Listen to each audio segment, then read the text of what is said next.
Welcome back to the Parent Guide Podcast. I am your host, Matt Bulkley, licensed psychotherapist specializing in adolescent behavioral health and founder of this space that's dedicated to helping families navigate one of the most painful, misunderstood challenges of the modern era, and that is teen pornography addiction, and in particular, the escalation and the digital addiction. So parents, if you are tuning in today while maybe sitting in your car or maybe late at night in your living room and you're feeling like the floor was just pulled out from underneath you, I want you to know something right off the bat. You're in the right place today and that you're not alone. Today's episode is, just to warn you, it is going to be heavy, but it's also going to be deeply liberating. We are tackling a subject that almost no parent feels comfortable talking about the dinner table, yet it is happening across households all around the country at an alarming rate. So, and let me just paint a scenario that may sound painfully familiar. You loved your son, you built a home based on values, trust, and connection, but recently you noticed subtle shifts. He became more secretive with his phone, spending hours locked in the bedroom, dropping his eye contact at family dinners, and driven by a gut instinct that something was wrong, you checked his browsing history, or maybe you stumbled across an unlocked iPad, expecting to find, well, maybe that standard adult erotica, standard adolescent explicit imagery, something maybe that you could understand even if you disapproved. But instead, what flashed across the screen knocked the wind out of your chest. You saw highly specific, extreme, or taboo genres,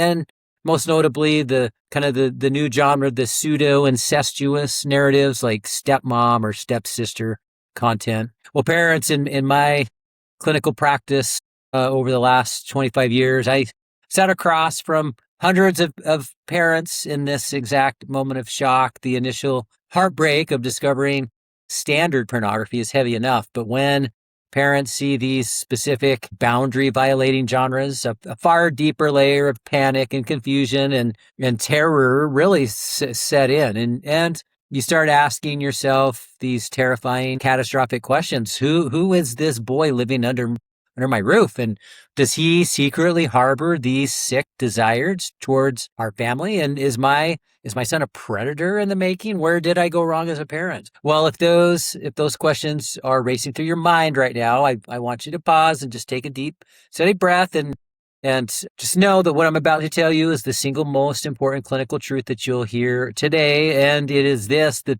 the escalation usually does not reflect a hidden, literal, incestuous desire within your son.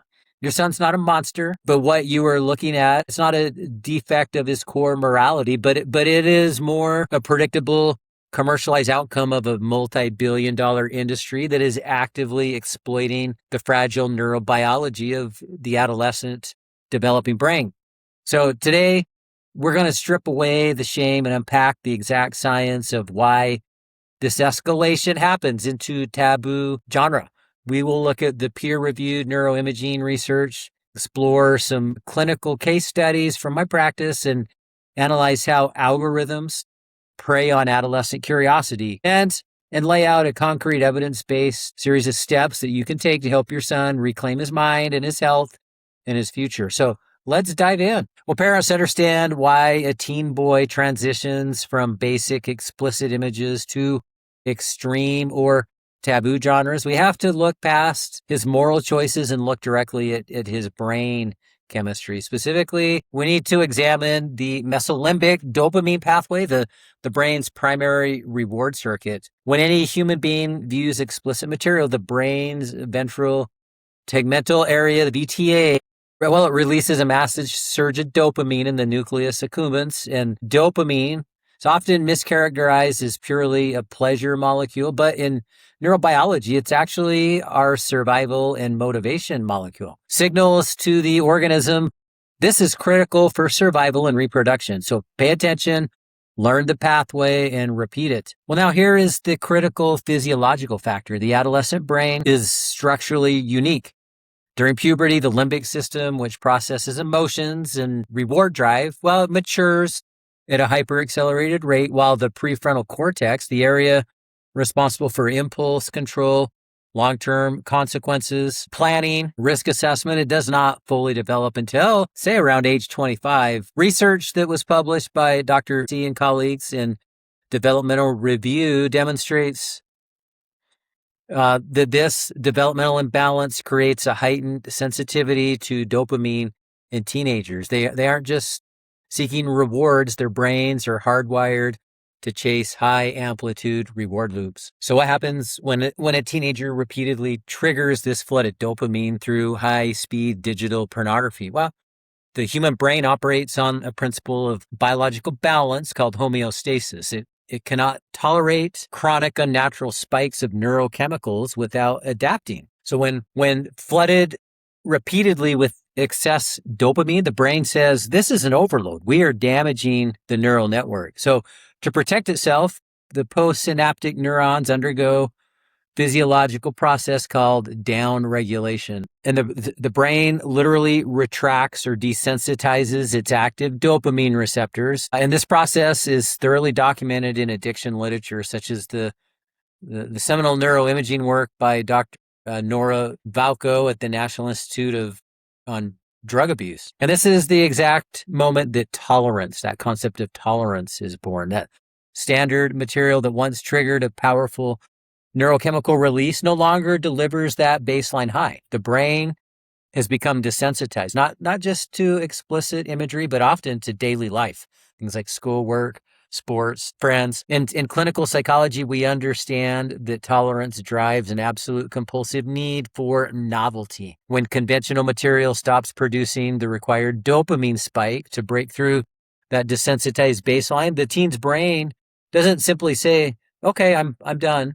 Instead, driven by an unconscious hijack survival mechanism, the brain demands something faster, something more shocking and more taboo just to achieve neurochemical equilibrium. So in a landmark study published in the journal Neuroimage by Dr. Valerie Boone and her team at the University of Cambridge, researchers, they performed fMRI scans on individuals with compulsive sexual behaviors. And the study revealed that when presented with explicit cues, these individuals did not necessarily show higher levels of subjective liking or pleasure, but rather significantly higher activation in the ventral striatum related to wanting and attention bias. So their brains were hypersensitized to cues of novelty and shock. So when a teen clicks on a stepmom or a stepsister video, he isn't necessarily seeking a familial relationship. He's seeking psychological transgression. The shock of breaking a fundamental societal taboo provides a massive artificial jolt of neurochemical arousal that bypasses his desensitized receptors. So in other words, it's the allure of engaging in the forbidden. The content provides a rapid dopamine spike precisely because it feels wrong and dangerous and boundary pushing. And we cannot analyze this issue in a vacuum without addressing the digital ecosystem. The modern pornography industry is a multi-billion-dollar data-driven machine. It's powered by hyper-sophisticated recommendation algorithms, virtually identical to those used by mainstream social media platforms, but engineered for maximum neurochemical exploitation. And in these platforms, they track user engagement right down to the millisecond. They monitor hover time, click-through rates, session durations, and the algorithms quickly recognize when a user's session time is dropping due to desensitization. And to keep the user on the platform, the algorithm automatically feeds the user escalating content. Taboo themes are aggressively pushed to the front page because the platforms know that those titles generate high click-through rates from desensitized users seeking that instant jolt of novelty. So your son is not sitting down and actively searching for these genres out of a pre-existing preference or arousal template, but he's being funneled down as a predatory algorithmic pipeline that's designed to exploit his neurobiology for screen time. Well, parents understanding the neuroscience provides relief because it strips away the fear that somehow your son is this closeted, incestuous predator. But as a clinician, I do have to balance that reassurance with also a serious warning that while understanding the science explains why it tends to happen, it doesn't necessarily erase the real devastating psychological damage that this material inflicts on a developing young man. So to help you see how this actually plays out in real life, I want to share two case scenarios from my clinical practice. And of course, names and identifying details have been altered to protect client confidentiality. But let's start with, we'll call him Ethan, 16-year-old high school junior, came into treatment a couple years ago. And Ethan, honor student, played varsity sports, active in his church youth group, and really by all metrics was thriving. But he had first stumbled across pornography around maybe 13 through an unmonitored group chat, a link that he had. And what started as occasional curiosity, well, it quickly turned into daily late night habit. And within about 2 years, by 15, classic tolerance had fully set in. Standard images and video no longer registered, and this really desperate for the familiar neurochemical release to cope with pressures of school, he clicked on a recommended taboo genre involving step family scenarios, and it worked. It gave his brain the massive dopamine surge it was seeking, but what followed was really pretty catastrophic for his mental health. He experienced profound cognitive dissonance. So in other words, his core values, his moral grounding, the genuine love for his family recoiled in horror at what he was watching. Yet his hijacked, desensitized neural pathways demanded it every night. And this gap created this toxic layer of internalized shame. And Ethan convinced himself that he was intrinsically broken and twisted and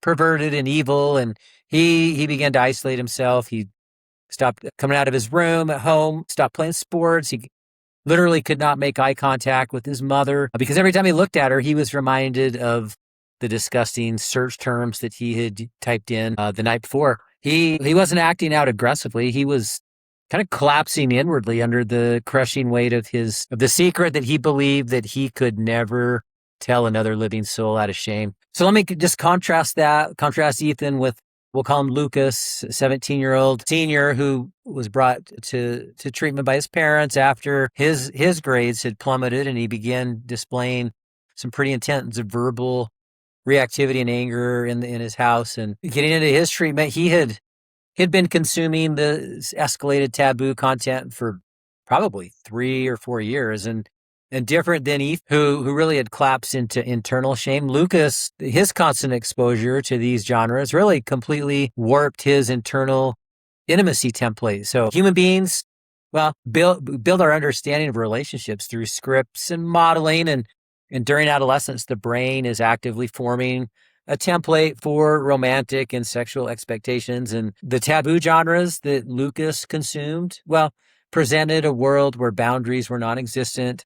Consent really depicted as nothing more than a game of manipulation, and familial or authority power dynamics were constantly exploited for sexual gratification. And so when Lucas began dating his first serious girlfriend, he ran into immediate severe dysfunction. He really found himself unable to experience any genuine emotional intimacy or physical arousal without that kind of hyper intense boundary crossing dynamics that he had been consuming on the screen for years. Treated his girlfriend not as an equal partner requiring respect and communication, but through a distorted lens of power dynamics and objectification. And of course, when that relationship inevitably dissolved, he was left confused and angry and anxious and really lacking any emotional vocabulary to build. Well, so what Ethan and Lucas experience highlights the specific insidious dangers of these escalated taboo genres. They inflict harm in really 3 distinct psychological dimensions. So number one is that distortion of healthy intimacy templates. So just the warped concepts pertaining to consent and respect and equality. So second, the erosion of the domestic sanctuary. So in other words, turning the home, the family from a place of psychological safety into a site of hypersexualized anxiety and guilt. And then third, just that severe internalized shame and emotional withdrawal. So it's that creation of a deep cognitive dissonance that drives serious depression and isolation and loss of identity. So let's just, I want to break each of those 3 down just maybe a layer deeper. So distortion of healthy sexual frameworks. Well, it warps that fundamental understanding of an adult partnership. Real world relationships require patience and vulnerability and communication and mutual consent, which is virtually the opposite of what the escalation algorithms promote. So the erosion of the domestic sanctuary, the home, supposed to be a teenager's primary psychological sanctuary, a safe, secure environment.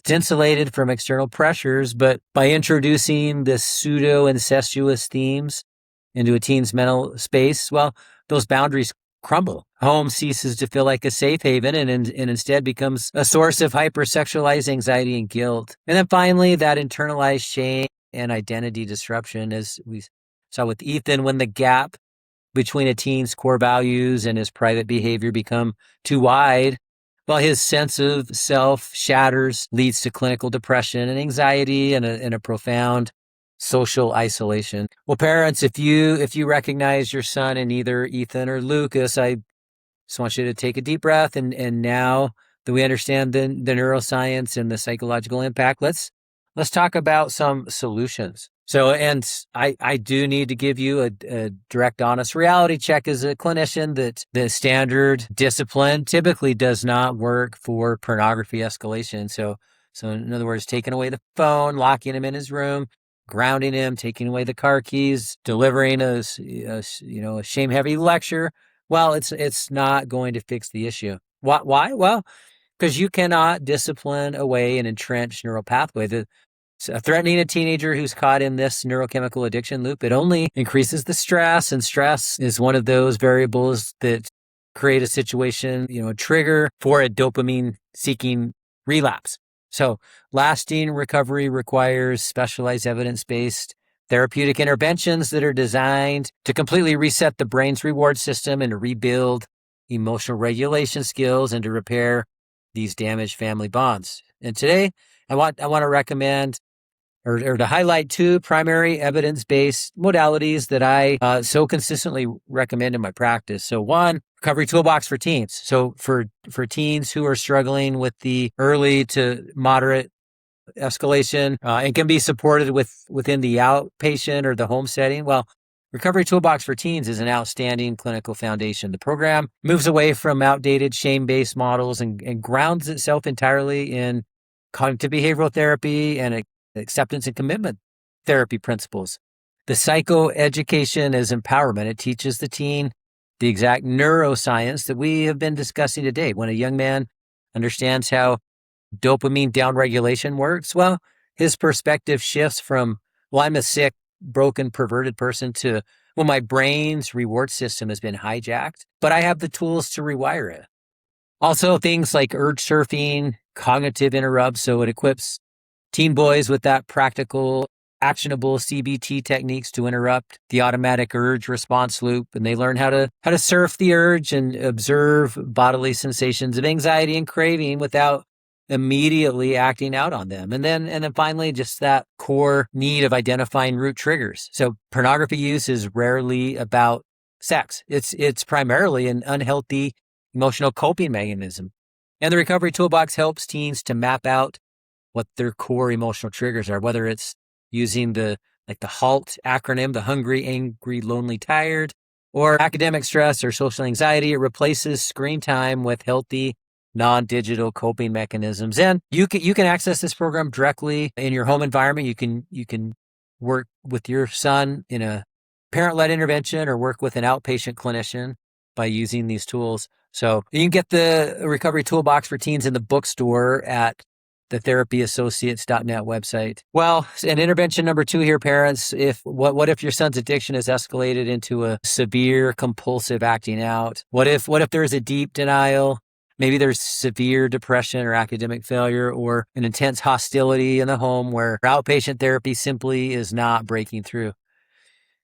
In clinical psychology, when an environment is so saturated with digital triggers that a teen cannot achieve an initial sobriety, a complete environmental disruption becomes medically necessary. This is where Starguides Wilderness Therapy stands as a premier evidence-based intervention. Starguides is a specialized outdoor behavioral health care program that is designed for adolescent males struggling with compulsive sexual behaviors and digital addictions and the associated emotional disorders. So just to hit a few points here, why is wilderness therapy at Starguide so remarkably effective for this escalation cycle? Well, number one, the ultimate neurochemical reset, what we call a dopamine detox, by removing the adolescent entirely from screens and high-speed internet and the algorithmic triggers and putting him in a pristine natural wilderness setting. His nervous system undergoes a profound, uninterrupted reset away from the artificial hyperstimulation of screens. His brain begins that physical process